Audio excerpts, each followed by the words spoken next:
పిల్లలకి stress relief విషయంలో exams అనగానే భయం. 10th క్లాసు ఇందాక దొర్రాజు గారు చెప్పినట్టుగా ఫస్ట్ బ్యారియర్ కదా అది. అక్కడికి వచ్చేసరికి ఇది పాస్ అవుతామా, క్రాస్ అవుతామా, ఎలా ఉంటుందని ఒక టెన్షన్ ఉంటుంది. ఆ టెన్షన్ వల్ల కూడా చాలా మంది తప్పులు చేస్తూ ఉంటారు. సో ఇప్పుడు ఈ మిషన్ 10th క్లాస్ వలన వచ్చేటువంటి ప్రయోజనాలు, ఈ భయాన్ని ఓవర్కమ్ చేయడానికి ఎంతవరకు అవకాశం ఉంటుంది? సార్ చెప్పినట్లు ఇందాక ఇక్కడ వచ్చే మేధావులకి టీచర్కి తేడా చెప్పారు సార్. అది దానికి మనం ఎక్కడ తేడా చూడొచ్చు అంటే, వాళ్ళు మొత్తం అందరి ప్రాబ్లమ్స్ని దృష్టిలో పెట్టుకొని జనరలైజ్గా ఆ మేధావులు చెప్తారు. మేమేం చేస్తామంటే క్లాస్లో పర్టికులర్ స్టూడెంట్కి ఏ భయం ఉంది, ఒక స్టూడెంట్ బోల్డ్గా ఉంటారు, ఒకరు అన్నీ వచ్చినా టెన్షన్గా ఉంటారు. అలా కూడా జరుగుతుంటుంది. అట్లా వాళ్ళకి ఏమి సలహాలు ఇవ్వాలి, వీళ్ళకి ఏమి సలహాలు ఇవ్వాలి, అసలు స్ట్రెస్ ఎందుకు వస్తుంది, ఫస్ట్ ఆఫ్ ఆల్ మనం ఆలోచిస్తే స్ట్రెస్ ఎందుకు వస్తుంది. మనకి ఒకటే ఎయిమ్ ఏంటి, ఫలాన్ని సాధించాలి, 10th ఫస్ట్ ర్యాంక్ రావాలి, లేకుంటే ఐఐటీలో ఫస్ట్ ర్యాంక్ రావాలి, నీట్ కొట్టాలి, ఈ థాట్లోనే ఉంటారు.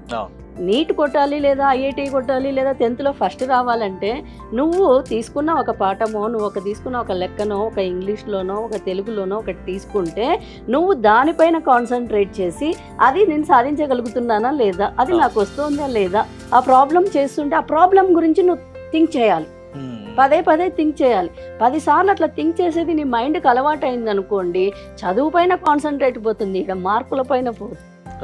ఇంకొకటి ఏంటంటే, నేను మా దగ్గర అబ్జర్వ్ చేసినది, పేరెంట్స్ మీటింగ్ పెడుతుంటాం మేము ప్రతి ఎగ్జామ్ అయిన తర్వాత.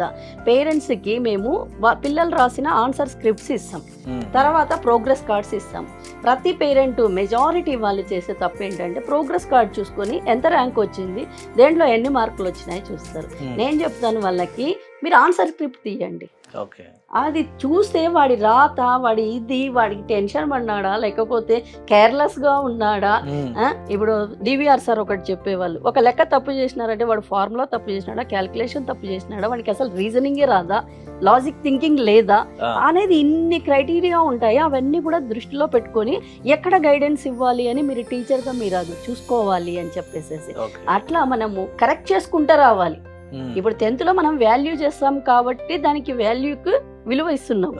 మిగతా అప్పుడంతా నువ్వు ఎల్కేజీ నుంచి 9th వరకు, 10th ప్రీ ఫైనల్ వరకు ఏం చేస్తాము, కరెక్ట్ చేస్తాము.